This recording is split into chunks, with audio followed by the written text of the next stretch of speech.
अस्सलाम वालेकुम नाज़रीन। प्रोग्राम आपकी आवाज़, हमारे एक दोस्त हैं आज यूरोप से, उनसे भी पूछेंगे वो क्या कहते हैं आजकल के हालात के बारे में। चलेंगे उनके पास। जी अस्सलाम वालेकुम। वालेकुम अस्सलाम वरहमतुल्लाहि वबरकात। सर क्या हाल है? अल्लाह का एहसान है, अल्लाह के फजल है, अच्छा अल्हम्दुलिल्लाह। ये आप सुनाए, आप कैसे? अल्लाह अल्हम्दुलिल्लाह। ये बताइए कि आपको ख्याल कैसे आया कि आप भी ये प्रोग्राम करें और शामिल हो इसमें। मैं इसको सिर्फ अल्लाह ताला की मुझ पर एहसान कि उसने मेरे अंदर ये एक एहसास पैदा किया कि जो अल्लाह ने हम पे एहसान पाकिस्तान की सूरत में हमें अताफ किया, हम पूरे कौम के ऊपर, तो आज जो सूरत हाल है उसको देखते हुए मैं अपना हिस्सा इस जहाद में डालूं हूं। और आपको मालूम होगा कि दुनिया में सबसे मुश्किल जहाद जुबान का जहाद है, और मैंने अपने आप को उस नजरिए के तहत कि मैं भी इस जहाद का हिस्सा हूं, आपके चैनल पर आपके सामने अपने आप को पेश किया है कि मैं भी इस जहाद का हिस्सा बनना चाहता हूं और पाकिस्तान की तरक्की और उसकी प्रॉपर डायरेक्शन के अंदर अपना हिस्सा डालना चाहता हूं। इसलिए आज मैं आपके पास हूं। बहुत शुक्रिया सर आपका। अच्छा, आप देख रही हैं कि पाकिस्तान में हालात काफ़ी दिनों से जो वहाँ चल रहा है, किसी को समझ नहीं आ रहा कि हुआ क्या है, हो क्या रहा है। तो आप अपने जी ख्यालात का ज़रा इज़हार करें, बताएं हमारे नाजरीन को। जी, मैं तो ये समझता हूँ कि 1947 से लेके आज 2022 तक जिस नजरिए के तहत पाकिस्तान को बनाया गया, हम उससे कोसों दूर हैं, जिसकी वजह से आज अगयार का गलबा हम पे हो चुका है। आज अगयार हमें बता रहे हैं कि इस कौम की, इस मुल्क की डायरेक्शन क्या होनी चाहिए, जबकि ये हमारे बुजुर्ग, हमारे फाउंडर जनाब कायद आजम मोहम्मद अली जिन्ना रहमतुल्लाह अलैह की पहली तकरीर में जो स्टेट के लिए उन्होंने दी थी, वो पूरी मुकम्मल डायरेक्शन वो हमें दे चुके हैं। सिर्फ वजह ये है कि हमने अपने काबरीन को फॉलो नहीं किया, और फॉलो इसलिए हम ना कर सके कि हमें एहसास होने नहीं दिया गया, और एक रवायती तरीके से, गैर रवायती नहीं कहूंगा इसको, रवायती अंदाज कहूंगा कि रवायती तरीके से हमें हमारे उस काज से जुदा करके दूसरी डायरेक्शन पे डाल दिया गया, जिसकी वजह से आज इन हालात से पूरी कौम नब्ज आजमा है। मेरा एक छोटा सा लफ्जों में एक तज्जिया है, अगर आप इसको खोलें तो आपको पता चलेगा। ईयर टू ईयर आप 47 से लेके 2022 तक आए, ईयर टू ईयर, तो आपको मेरी बात लफ्ज ब लफ्ज हकीकत और सच्चाई पे नजर आएगी। लेकिन ये बताइए कि कायद आज़म की जो सोच थी, हमारे पुराने सियासतदान भी उसका जिक्र करते थे, नए भी करते हैं, मगर उसको किसी ने उसको समझा नहीं, या क्या वजह हुई आपके ख्याल में? मेरे ख्याल में उसकी वजह इंफरादी तौर पे अगर देखी जाए तो हर शख्स जो पाकिस्तान का हुक्मरान बना आज दिन तक, एक शख्स को छोड़ के जिसने तो 2018 में कलमदान संभाला, वो सब इंफरादी तरक्की की बीमारी का शिकार थे। उन्होंने पाकिस्तान, अपने घर के अफराद को पाकिस्तान समझा, अब सॉरी अवाम, जो अपने घर में अवाम थी उसको पाकिस्तानी अवाम समझ लिया, और जो घर की बाउंड्री थी उसको उन्होंने पाकिस्तान समझा, जिसकी वजह से आज हम तनजली का शिकार हैं। हमें ऐसा ही एक हुक्मरान चाहिए था जो 22 करोड़ लोगों को अवाम समझे और पूरे पाकिस्तान की टेरिटरी को पाकिस्तान समझता हो, सिर्फ पनीगाला को न समझता हो। मेरी नजर में ये वजह है जनाब। अच्छा, ये बड़ी एक ज़बरदस्त बात आपने की कि चंद ख़ानदानों का कब्ज़ा इस वक्त पाकिस्तान के ऊपर है, और जो अवाम है उनको तो वो मेरा ख्याल भेड़ बकरियां समझते हैं, जहाँ तक मेरा ख्याल है। ना उनके लिए हॉस्पिटल बना सके, ना उनके लिए कोई ऐसे स्कूल बना सके, ना उनके लिए ऐसा कोई सिस्टम बना सके कि उनको कोई काम अच्छा मिले, या कोई उनके रोज़गार का बंदोबस्त हो। تو یہ عوام کو کیوں نہیں سمجھ آئی آج تک کہ اگر عوام میں سے کوئی اوپر چلا جاتا ہے تو وہ بھی بھول جاتا ہے کہ میں اسی عوام سے آیا ہوں؟ میرے پیارے بھائی مبارک، آج بہت آسان لفظوں میں آپ نے بہت قیمتی سوال مجھ سے کیا، اور میری کوشش ہوگی کہ میں اتنے ہی آسان سادہ لفظوں میں اپنے سادہ لوگ پاکستانیوں تک اپنی آواز جی پہنچاؤں۔ وجہ یہ بنی میرے بھائی، اب مجھے ایک بات اپنے عوام سے بھی پوچھنی ہے اور پہلے وجہ بتانی ہے۔ وجہ یہ بنی میرے بھائی کہ ہماری اس عوام کو ان معاملات میں الجھا دیا گیا جو معاملات روٹی، کپڑے، گھر، بجلی، پانی، سڑک، ہاسپٹل سے ریلیٹڈ ہے، جس وجہ سے ہماری عوام کو آج دن تک بیچاروں کو یہ مہلت ہی نہیں مل سکی کہ وہ اس 4 5 7 چیزوں سے ہٹ کے اپنی قومیت کے بارے میں، اپنے دین کے بارے میں، اپنی سیاست کے بارے میں بیچارے سوچے۔ جو فیملی ہیڈ سارا دن صرف یہ سوچتا رہے کہ میں نے اینڈ آف دا منتھ اپنے گھر میں راشن کیسے ڈالنا ہے، اینڈ آف دا منتھ اپنے بچے کی سکول کی فیس کیسے دینی ہے، اینڈ آف دا منتھ میں نے اپنے بچی کے لیے 4 پیسے اس کے جہیز کے لیے جوڑ کے کیسے رکھنے ہیں۔ تو مجھے بتائیے میرے بھائی کہ وہ کب فارغ ہوگا کہ وہ اپنے ملک کے بارے میں بھی سوچے۔ یہ جتنے حکمران تھے انہوں نے ہمیں گلی محلے، سڑک، پانی، بجلی، سکول، ہیلتھ، ان چکروں میں آج دن تک ڈال کے رکھا ہوا ہے۔ تو آگے ہم بڑھیں گے کیسے؟ ہم آگے بڑھیں گے کیسے؟ یہ وجہ ہے میرے بھائی۔ یہ کسی لیے تو اسکول نہیں بناتے کہ یہ لوگ پڑھ نہ جائیں۔ آج جو ہم پڑھ بھی گئے لیکن ہمارے معاشی حالات انہوں نے ایسے کر دیے ہیں کہ آج ہر آدمی صرف یہ سوچ رہا ہے میں 200-300 روپے کیسے لے آؤں جو شام کو اپنے بچوں کو کھانا کھلا دوں۔ بہت زبردست حقیقت ہے، حقیقت ہے، اس کو کوئی ڈینائی نہیں کر سکتا۔ اچھا ایک چیز بتائیے، بڑا اچھا آپ نے یہ بتایا کہ قوم کو اسی چکر میں رکھا کہ ان کو ہوش ہی نہ آئے۔ اچھا ایک حالات جو آج کل کے مطابق اگر بات کی جائے تو پاکستان کا جو عدالتی سسٹم ہے وہ کافی پیچھے رہ گیا نا۔ بین الاقوامی طور پہ بھی جو رپورٹ آئی اس میں بھی بتایا گیا پہلے 123 نمبر پہ تھا، وہ دن بہ دن بڑھتا جا رہا ہے۔ تو کبھی کسی نے اس کے بارے میں سوچا نہیں؟ کسی سیاستدان کو، کسی فوج کے بندے کو، کسی سپریم کورٹ کے، کسی ہائی کورٹ کے کسی جج کو یہ خیال نہیں آیا کہ یار یہ قوم ہے، اس پہ میں رحم کروں، ان کے یہ بھی انسان ہے، کچھ نہ کچھ تو میں ان کے لیے سوچوں؟ کسی کی غیرت جاگتی نہیں اس معاملے میں آپ کے خیال میں؟ سر اگر ان کی غیرت جاگ گئی تو پھر ان کا کیا بنے گا؟ ان کا کیا بنے گا؟ ان کو حکمران کون مانے گا؟ میرا ایک سادہ سا سوال، اس وقت 1.5 ارب مسلمان اس دنیا میں بستے ہیں جی، کیا مجھے صرف ایک سادہ طریقے سے یہ سمجھا سکتے ہیں کہ قاضی یہ جس کو آپ جسٹس کہہ رہے ہیں نا، جج، میں اس کو قاضی ہی کہوں گا آج بھی، کیا قاضی کا کرائیٹیریا پہ پورے امت مسلمہ کے جو آج جسٹس بنے کیا وہ پورے اترتے ہیں 62-63 پہ؟ نہیں اترتے۔ جب وہ نہیں اترتے تو وہ آگے سے انصاف کیسے دیں گے میرے بھائی؟ ہمیں نہیں دے سکتے۔ اب پاکستان میں کہتا ہوں 22 کروڑ عوام کو، نہ میں فوج کو کہتا ہوں نہ میں سیاستدانوں کو کہتا ہوں، یہ تو چند خاندان ہیں جو ہمارے سروں پہ حاکم بنا کے اغیار نے ڈالے ہوئے ہیں، اغیار کے ڈالے گئے ہیں۔ آج دن تک پاکستان میں کوئی بھی فیئر الیکشن نہیں ہوا، جس میں سب سے بڑی وجہ میں عدالتی سسٹم کو کرتا ہوں۔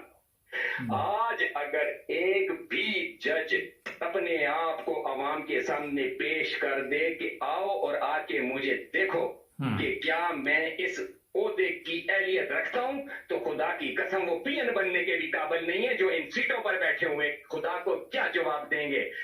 میں آپ کی بات کو ایک بات سے آگاہ کر دوں میرے بھائی مبارک کہ سب سے پہلا سوال ان قاضیوں سے ہوگا، یہ جو جسٹس بن کے بیٹھے ہوئے، اور میں اور میرے عوام اور آپ قیامت کے دن ان کی وہ حالت دیکھیں گے۔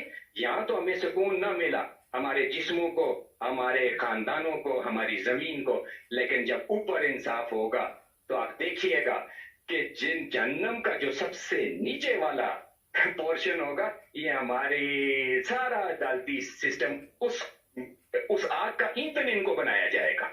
मैं हुक्मरानों को भी मैं इस्तिस्ना देता हूँ, इसलिए इस्तिस्ना देता हूँ कि हजरत उमर की अदालत में हजरत उमर काजी की अदालत में पेश हो सकते हैं। हजरत उमर से बड़ा शहनशाह इस्लाम आज दिन तक ना आया ना आएगा। तो मुझे ये बताइए कि जो पाकिस्तान का अदालती सिस्टम है, क्या 62-63 की शे पर पूरा उतरता है? नहीं उतरता।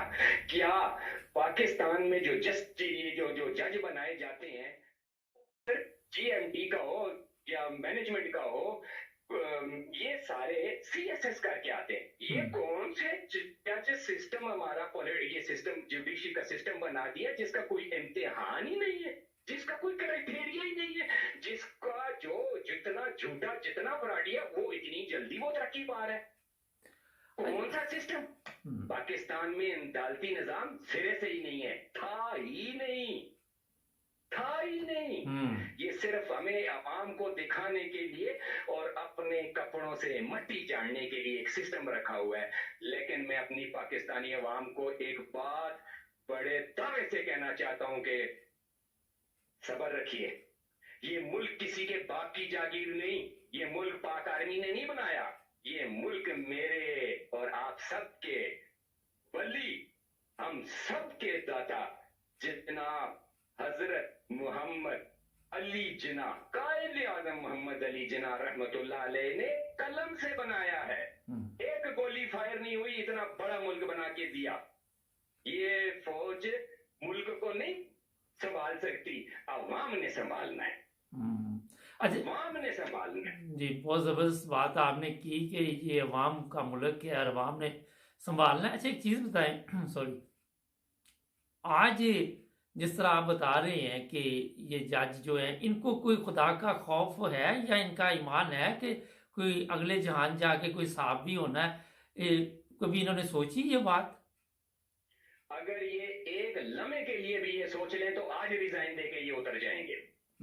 एक लम्हे के लिए भी ये सोच लें, मैं एक आम शहरी हूं, खुदा को जान देनी है कि जब मैं रात को बिस्तर पे जाता हूं तो एक छोटी सी मिस्टेक की होती है, वो भी मुझे रात को पंच करती है कि खान गलती की थी। मैं तो एक आम आदमी, मेरे अख्तियार में कुछ नहीं है, मेरे पास कलम की ताकत नहीं, मेरे पास जुबान की ताकत नहीं, मेरे हाथ में ताकत नहीं। लेकिन इन्हें तो अल्लाह रब्बुल इज्जत ने इतनी ताकत से नवाजा। लेकिन क्या ये हकीकी तौर पे क्या ये निजाम इंसाफ का हिस्सा है? तो मैं ये कहूंगा ये निजाम जाहिलियत और निजाम अदल के ऊपर एक बहुत बड़ा धब्बा है। ये पूरी दुनिया में इस वक्त जो पाकिस्तानी जस्टिस सिस्टम है एक मजाक है, एक हंसी है और बहसियत कौम पाकिस्तानी। जब मैं यूरोप में किसी से डिस्कस करता हूं तो मेरे तो एक लफ्ज नहीं बोलने दिया जाता। वो कहते हैं जाओ पहले अपना सिस्टम जस्टिस का ठीक करो खान, फिर हमसे बात करना। आप मुझे बताइए, आप भी यूरोप में रहते हैं, कौन सा इस यूरोप के सिस्टम के अंदर कौन सा ऐसा डिपार्टमेंट है, चाहे वो सदर है, चाहे वो प्रेसिडेंट है, चाहे वो मिनिस्टर है, चाहे वो कोई भी है, क्या वो अदालत से डरता है? जी जनाब, 100% डरता है। पुलिस कितना डरती है आप मेरे से बेहतर जानते होंगे कि यहाँ का जो जस्टिस सिस्टम है वो हजरत उमर वाला जस्टिस सिस्टम है, इसलिए तमाम हाकम उससे डरते हैं, तमाम डिपार्टमेंट उससे डरते हैं। जबकि पाकिस्तान में अगर आप पुलिस को कहेंगे मैं अदालत में जा रहा हूं तो वो कहते हैं हमसे पैसे लेके जा नहीं पहुंच सकता, हम पहुंचा देते हैं क्योंकि तुझे वहां से कुछ नहीं मिलने वाला, वहां से भी हमारे हक में आ जाएगा। ये बात है मेरे भाई। मैं आपको बता तो रहा हूं 1947 से लेके आज दिन 2022 तक जितने जज, जितने वकील और जितना इनका स्टाफ है, ये सब जहन्नम की आग का ईंधन होगा। और हम देखेंगे कि ये कुफ्फार को जलाने के काम आएगा। ये वो लकड़ियां हैं जहन्नम की। ये 4 जो हाई कोर्ट है पाकिस्तान की, पांचवी आपकी फेडरल ये इस्लामाबाद वाली और छठी आपकी जनाब गिलगित वाली, ये सारी हाई कोर्ट है ईंधन है जहन्नम का। اور یہ جتنی سپریم کورٹ ہے تو اس کا پورا سٹاف، اللہ کو حاضر ناظر جان کر کہتا ہوں، آپ میرے ساتھ وہاں کھڑے ہوں گے، اس مقام کے اوپر کھڑے ہوں گے جہاں ہم ان کو دیکھیں گے کہ ان کو اٹھا کے جب جہنم کی آگ کم ہوگی ایک اور جسٹس پاکستانی اندر ڈالا جائے گا، ڈالو اس کو اندر، ڈالو اس کو اندر۔ جی جناب۔ اچھا سر، یہ بتائیے کہ اب پاکستان میں ایک وزیر اعظم کو بنا دیا گیا ہے جس کے اوپر اربوں روپے کے الزامات ہیں کہ یہ پیسے اس نے چرائے ہیں، کہیں ایسے اکاؤنٹ پکڑے گئے ہیں، کہیں کچھ، اور یہ پوری کابینہ میں جو زیادہ لوگ ہیں وہ چور ہی ہے، کوئی ڈاکو ہے کوئی چور ہے، وہ جیسے کہتے ہیں نہیں کہ ایک سے ایک بڑھ کر ہے۔ تو یہ جب دوسرے ممالک سے بات چیت کریں گے تو دوسرے ممالک ان سے بات کرتے یہ سوچیں گے تو صحیح کہ ان کی حالت کیا ہے، یہ تو خود ڈاکو ہیں، تو ہم ان سے کیا بات کریں؟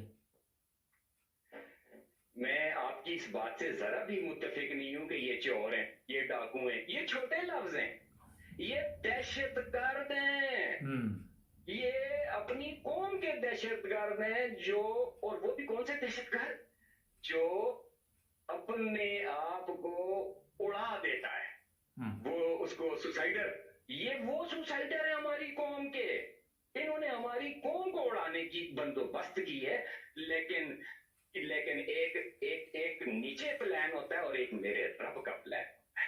یہ اس دفعہ ننگے ہونے تھے، اللہ رب العزت نے ان کے کپڑے اتار لیے، حالانکہ یہ گھومتے سوٹ بوٹ میں ہیں، لیکن 22 کروڑ عوام کی سامنے ان کو آگے سے بھی دیکھا جا رہا ہے، ان کو پیچھے سے بھی دیکھا جا رہا ہے، چاہے وہ کوئی خواتین ہے یا وہ مرد ہیں، ننگے ہیں یہ سارے۔ اور رہ گئی بات کہ یہ جو آج 70%، میں نے رات کو بیٹھ کے کیلکولیٹ کیا تو 70% دہشت گرد ہیں اس کابینہ کے اندر، ان کو معاشی دہشت گرد کہیں، ان کو آپ قوم کے اندر سے غداروں میں بھی اعلیٰ ترین غدار سیٹ اپ کہہ لیں آپ، یہ لایا اسی لیے گیا ہے کہ جو اغیار کی پالیسی ہیں وہ اپروو کیے جا سکیں۔ کیوں پاکستان ترقی کی راہ پہ گامزن ہو گیا تھا؟ کیوں امریکن بغل بچہ بنا ہوا تھا جو اتنے 74 سال سے، وہ کیسے یہ بغل بچہ جو ہے یہ ایک دم سے آنکھیں دکھانے شروع ہو گیا ہمیں؟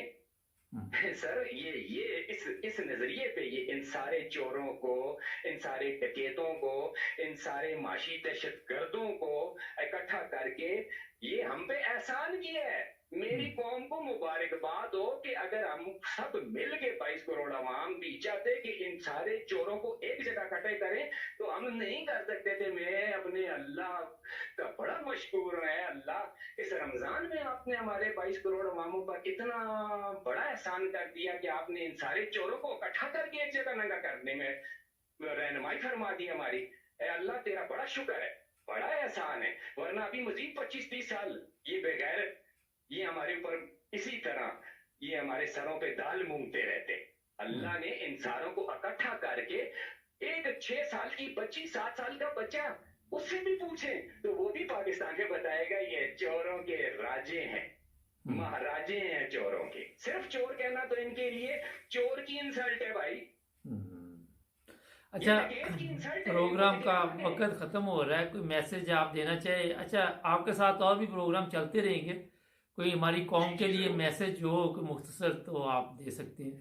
سر میرا ایک چھوٹا سا ایک میسج ہے اپنی قوم کو کہ اللہ کے حضور شکرانے کے نفل ادا کیجئے کہ آپ کو 14 اگست 1947 27 رمضان المبارک میں پاکستان بنا کر دیا اللہ نے، اور اس دوبارہ 2022 کے رمضان میں اللہ نے ان سارے بغیرتوں کو ننگا کر کے قوم کے سامنے مثال بنا کر پیش کر دیا ہے۔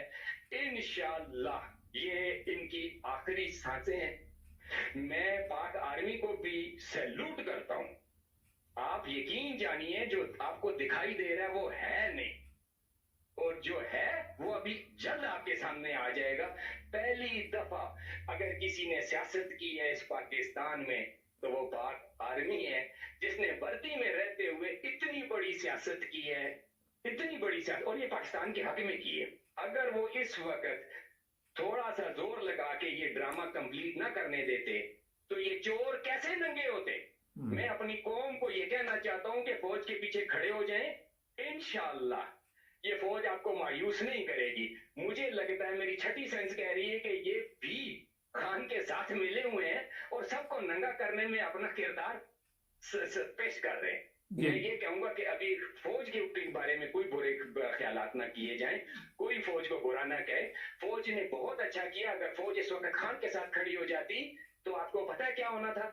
ये होना था कि हमारे कंसेप्ट डैमेज हो जाने थे। असल में जो असल तरीके से जो ये नंगे होने थे, हो सकता है सिर्फ शर्टें इनकी उतरती। आर्मी का अपनी जगह पर खड़े हो जाने से इनकी पैंटें भी उतर गई हैं मेरा भाई जी। बहुत शुक्रिया सर, टाइम खत्म हो गया। इंशाल्लाह आपसे और भी बातचीत होती रहेगी। अपना ख्याल रखें। थैंक यू जी, थैंक यू, थैंक यू। नाज़रीन, बड़ी ज़बरदस्त बात की आपने सुनी।